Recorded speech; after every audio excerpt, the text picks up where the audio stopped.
Hello guys, magandang gabi. This is me, Denmark. Or ewan ko kung anong oras ito mapapanood tong video ko.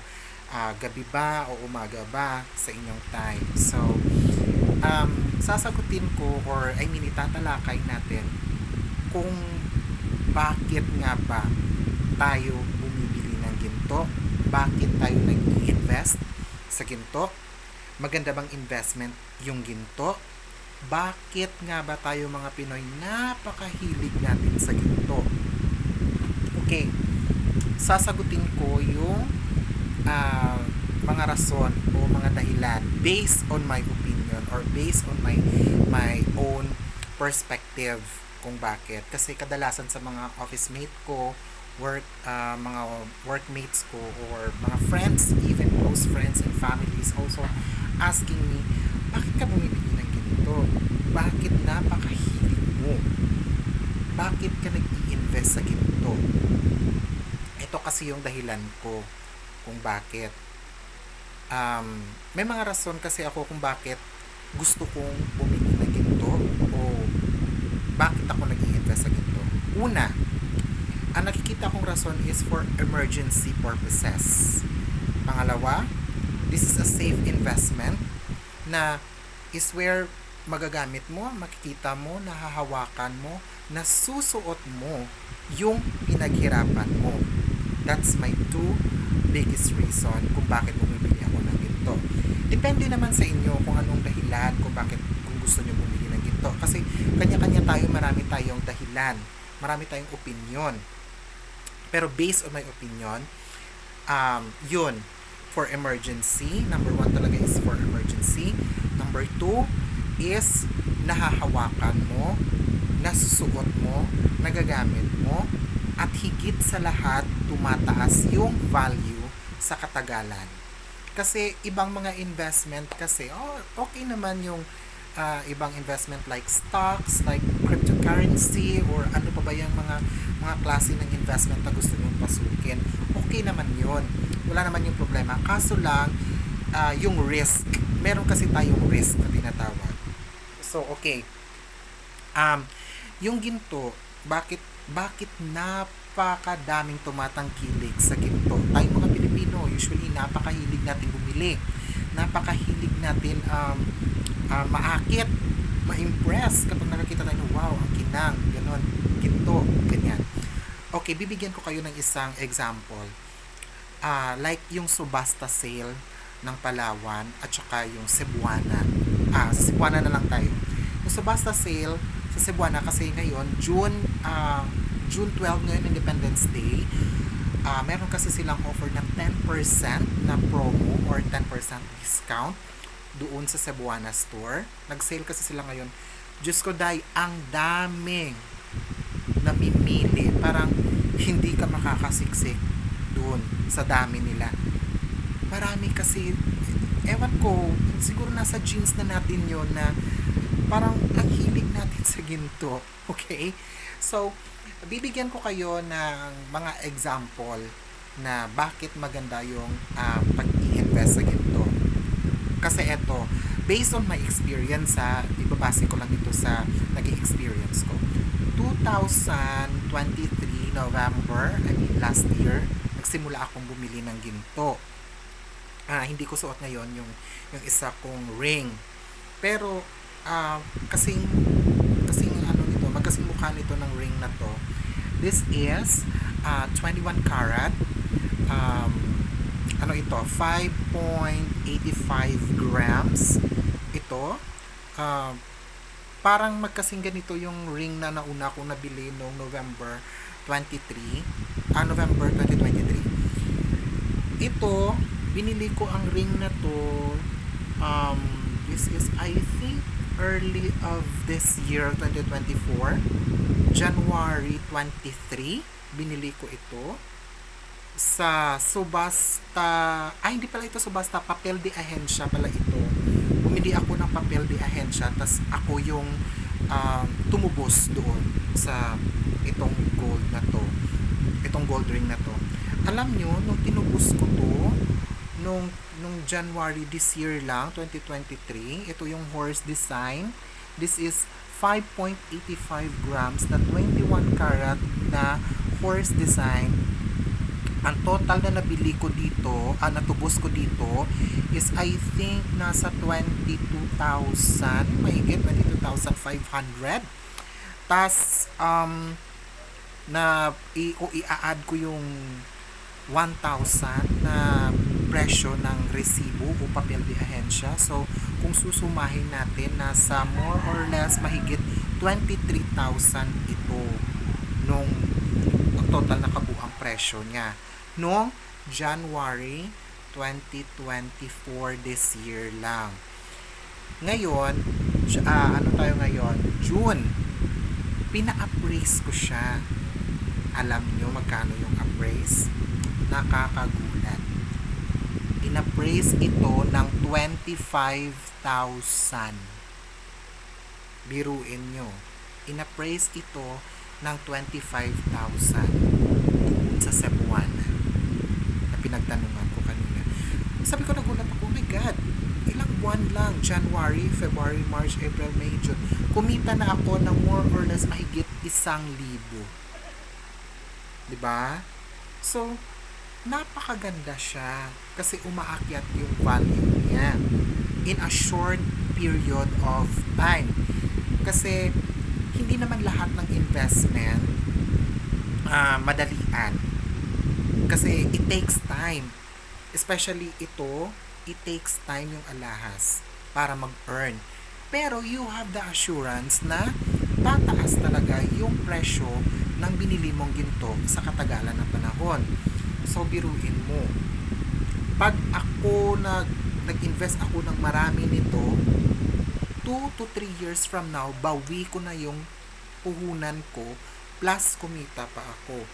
Plus, nasusuot ko pa siya, at ang ikinagaganda nito is napakadali siyang i-dispose. Pumunta ka lang ng mga pawn shop, pera na agad.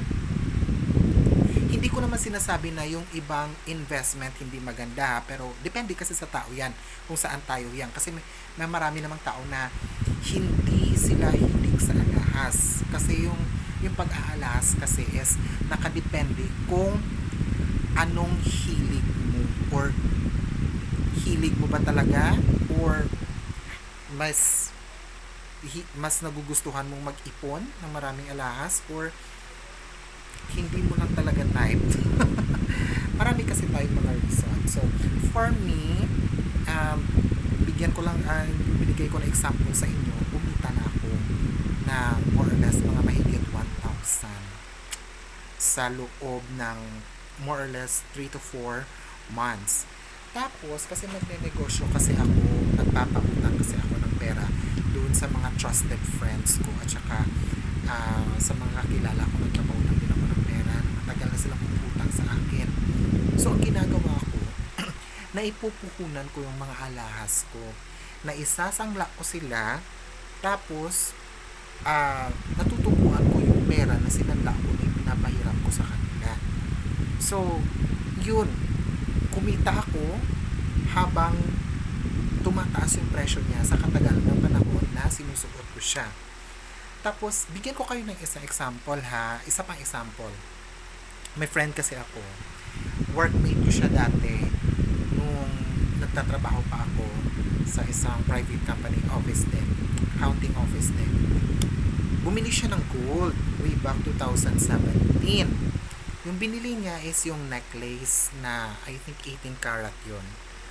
Nasa 5 grams yun yung binili niya. Tas January ata niya binili yun nung nagpasyal kami doon sa M. Louis Lair. Bumili kami doon kasi nag-offer kasi sila ng subasta sale that time. So, that was 2016. Medyo nakalimutan ko na, per 2016 ata, January yun. So, eto, bumili siya. Kasi ako hilig sa alahas kasi dati noon. Kasi sabi ko, my God, paano pag nawala yan? Hindi naman ako young. Pura nga kasi ako, baka mawala. O baka habulin ako ng magnanakaw. Yun yung mindset ko noon. Kaya hindi ako nag-invest sa gold. Kaya sising-sisi ako ngayon. Kasi kung nag-invest ako noon, way back 2016, alam nyo magkano lang yung program ng 18 karat noon? tandang-tanda ko pa, nasa 1,700 pesos per gram. Ngayon, 2024 na. Yung per gram ng 18 karat ngayon is pumapalo na ng 3,200. So, biruin mo, kung bumili ako noon, 2016, na nasa 1,700 pa yung per gram. Eh, di laki na ng kinita ko, eh, di laki na ng tinubo ko. Diba? So, balik tayo sa friend ko.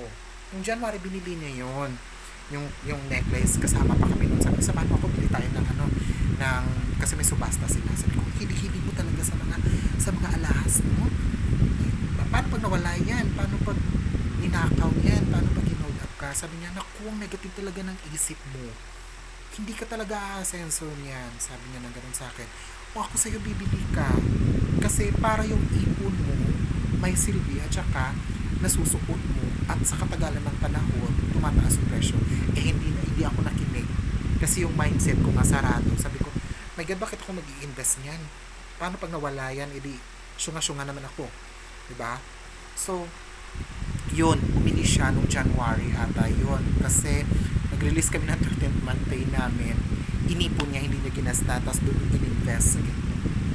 Ngayon nakabili siya, ang ganda, nasa 5 grams yung 18 karat. Hindi ko talaga malilimutan yung design. Parang ano siya, parang leaf, parang dahon yung pendant niya, tapos ang ganda ng chain. My God. So, sinuot niya sa opisina, sabi ko lang, ang ganda. Sabi ko lang ganun. Pero dinedma ko, sabi ko, God, lilipas din yan. Sabi ko lang ganun. Parang kagaya ni Diwata, no, nagsabi na lilipas din yun. Yun yung mindset ko kasi noon. Eto na. Nung November, nagka-dengue yung anak niya. Sabi niya, friend, alam mo, kwento niya sa akin nung lunch break kami. Sabi niya, friend, alam mo, napakalaki talagang tulong yung kwintas ko. Kasi yun yung nag-save sa buhay ng anak ko. Sabi ko, bakit? Anong ginawa mo? Sabi niya, friend, alam mo, sinanla ko yun. Tumaas yung presyo niya. Tinanggap siya ng 2,000 per gram. Sabi niya ng ganun. Sabi ko, ha? Ang taas naman. Tumaas siya, 300 talaga, sobra. Sabi niya, oo. Alam mo, friend, hindi ako nanghiram ng pera dun sa hinihiraman ng mister ko. Sabi niya, instead, yung alahas ko, yung kwintas na binili ko nung January, na naisalba yung buhay ng anak ko kasi naisalba ko yun. Sabi niya ng ganun, so biruin nyo ha, nakakapitan mo siya pagdating na panahon na kailangan mo talaga ng pera. Kasi ngayon aminin natin, napakahirap talagang humiram ng pera, guys. Napakahirap talaga, as in, kahit kamag-anak mo pa, kahit kapitbahay mo, kamag-anak mo, kapag lalagpas na ng 1,000, kahit 100, mahirap na talaga. Diba? So, iba talaga na may nakahanda ka na in case of emergency. Mas mabuti. So, biruin mo yung example niya. Tapos dun, padami yung alas niya, bumibili na siya. Hanggang sa ngayon, 2024 na ngayon. So, 2016, 16, 17, 18, 19, 20, 21, 22, 23, 24. Nasa mahigit 8 years na. At alam mo yung alahas niya sa ngayon na naipon, umabot na ng 690,000 lahat. Ang dami niya nang naipon. At saka yung ibang alahas niya kumita na. Kasi sa katagalan, ang dami niya na talaga naipon. So, parang na-inspired ako. Kaso medyo huli na ako. Sabi niya sa akin, kung noon ka pa nag-invest, di sana, kagaya kita, marami ka na rin na income, naging malaki na yung value ng mga alahas mo, sabi niya na gano'n. So, ako, na-inspired ako. Last year lang naman ako nagsimula mag-invest kasi sabi ko, mas mabuti na meron akong ganito kasi sa araw ng kagipitan, magagamit ko to lalong-lalo na wala akong pamilya na makakapitan, wala akong kaibigan na masasandalan, tanging solo ko lang talaga yung buhay ko. So, iba talaga na meron kang financial asset na backup. So, itong mga certain jewelries na suot ko ngayon, kumita na siya sa loob na I think mga 4 to 5 months na binili ko last year ito yung tricolor, binili ko to last year. I think this is my 13th month pay. Binili ko to. Sa subasta din, papel de ahensya din. Mas nakakasiguro ako na mas legit doon. Kasi papel de ahensya siya eh. Merong papel na sure ka talaga na legit kasi yung mga pawn shop hindi naman tatanggap sila ng peke eh.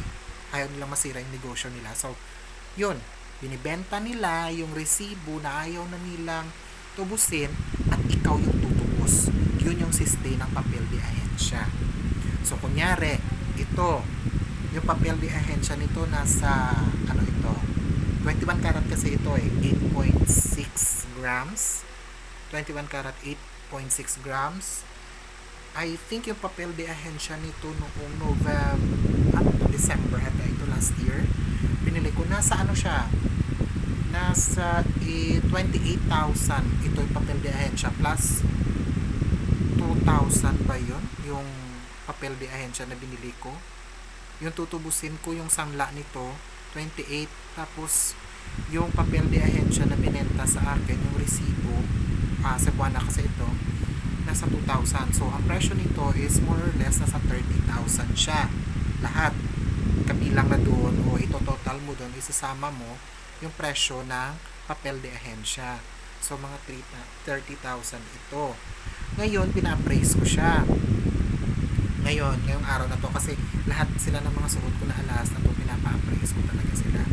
So ito pina-appraise ko, nawindang ako be sa Cebuana din, nawindang ako. Alam mo magkano tanggap nila nito? B, 35,000. Ito, 35,000. So, biruin mo, B, nag-income na ako ng 5,000. Sa loob ng ilang buwan lang, 6 na buwan, B. Diba? Nag-income na ako ng 5,000. So, pag sinanla ko to at hindi ko natutubusin to, i-income na ako. Meron na akong tubo, meron na akong kita na 5,000. Diba? Pero ayaw ko isanla to kasi alam ko tataas yung presyo nito. Kasi sabi nila may prediction sila na sa December 2024, by the end of this year, papalo daw sa 5,000 yung per gram. So, napakalaking income para sa akin to.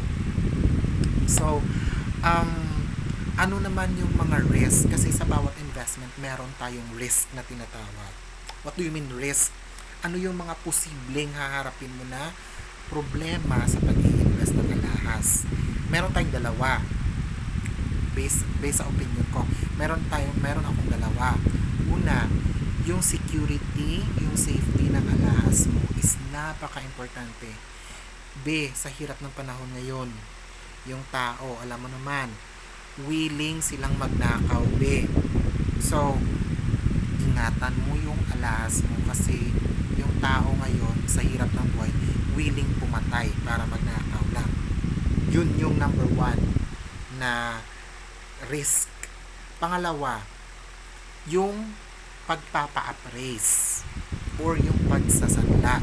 Kasi, yung gaya na sinabi ko, ito yung sa Cebuana ako nagsanla, mataas ang bigay nila sa akin. Kasi, suki na nila ako, at saka kilala na nila ako. Yung isa na namang risk nito, pag sinanla ko to sa ibang pawn shop, kasi ibang pawn shop hindi sila magkakapareho eh. Yung tanggap. Merong mababa, merong mataas. Gaya nito mataas kasi matagal na ako, kilala na ako dun. Sa ibang pawn shop kasi nakabase kasi sila sa kung yung quality ng alahas mo or nakabase kasi yan sa mood ng appraiser. Kasi yung appraiser kasi minsan nasa kanila din yun. Sa timpla ng utak kasi nila yun kung magkano nila uuriin yung alahas mo. Nasa mood kasi nila yan. Naka-experience na ako niyan. Alin ba yun? Ito yung hikaw ko. Pina-appraise ko to nung last week. Doon sa Palawan. Pina-appraise ko. Alam mo ba yung tanggap nila nito? Napakababa na tanggap nila. Doon sa isang Palawan. Nasa ito? 3.2 grams, 21 karat din ito, yung earrings ko. Be, alam mo, tinanggap lang nila ito ng 9,000. Be, nawindang ako. Sabi ko, my God, napakababa. Yung tanggapan kasi ngayon ng 21 karat, nasa 3.6 mahigit per gram na. Sa inyo, OMG, tinanggap nyo lang ng 9,000. Sabi ko, lipat ako. Doon ako lumipat sa kabilang Palawan. kasi may Palawan dun sa kabilang kanto din. Alam mo, tinanggap nila ng 13B. So, nakabase kasi yan sa appraiser. Sabi ko, bakit ang taas nito? Dun sa kabila, magkapareho kayo, Palawan kayo, pero hindi kayo magkatugma. Kasi sabi daw ng kakilala ko, kadepende kasi daw yan sa appraiser. Yun lang yung experience ko. At yun yung pangalawang risk na sa pagsasanla natin meron na babaratin tayo, meron na i-appraise na hindi tama. So, yun yung isang risk na posible natin ma-encounter sa pag-i-invest ng alahas. Pero kung may tiyaga ka naman at saka meron ka namang patient na wag mag-settle sa isang appraiser o sa isang loan shark, madadivert natin yung risk na yan into a positive way. So, masusolusyonan natin yan yung isang risk o yung problema na yan. So, yun ang pinaka-importante, dalawang risk na dapat nating tandaan sa pag-i-invest ng alahas. Kasi lahat ng investment kasi sa kahit saan, meron talagang risk, meron talagang problema, o meron talagang mga hindi maiiwasang aberya na magiging dahilan. Pero huwag tayong ma-discourage. Tapos ito pa, last na sasabihin ko, kung bumili ka ng alahas na yung mindset mo is isasangla mo siya, huwag ka nang mag-invest sa alahas. Yung pagkabili mo, isanla mo. Yun yung mindset mo. Pag yun yung mindset mo, I told you, hindi nakatadhana sa'yo na mag-invest ka ng alahas. Kasi kung yan yung mindset mo, huwag ka nang mag-invest. Yun. Kasi, yung pag-i-invest kasi ng alahas, kailangan mo siyang isuot, laspagin mo siya, ibalandra mo siya, patagalin mo siya ng mahabang panahon. Diba? So, yan yung motto mo na isanla mo siya agad. Pagbili mo ngayon, isanla mo bukas. Natural, mababa talaga yan, kasi hindi pa yan tumagal sa'yo. Hihintayin mo pa yan na umakyat yung pressure ng gold. Pero based naman sa ngayon, napakabilis umakyat ng gold. So, kita ka. If I were you, huwag kang mag-invest sa gold kung yung mindset mo na pagkabili mo ngayon, isanla mo. Meron kasing mga kakilala ko, sabi nila, bakit binili ko yung alahas ko ngayon? Kahapon pala binili ko yung alahas ko kahapon, nasa 16,000. Sinanla ko, 14 lang yung tanggap. Sabi ko, binaturan. Investment kasi yun. Hintayin mo yung panahon na aakyat yun. Kailangan mo mag-wait. Saan ka ba nakakakita ng investment na uminvest ka ngayon tapos bukas kikita na siya agad ng ganun kalaki o higit pa sa pinuhunan mo? Naku, yun yung kadalasan na mindset na nag-uuwi sa disappointment. So, last na masasabi ko, wag na kayong mag-invest sa ginto kung yung mindset nyo is pagbili nyo, isanla nyo pagkabukas. Patagalin mo siya, painitin mo siya sa katawan for 3 to 6 months and see. Try mo siyang ipa-appraise. Kung hindi man siya higit sa inaipuhunan mo, magle-level na siya sa ginastos mo na pera. So, after that, kita ka. At least 1 year mo siya na-spot, ibalandra. Diba? So, that's all. Yun yung masasabi ko. I hope na sana nabahagian ko kayo ng counting knowledge ko in my simple video. Thank you. Bye-bye.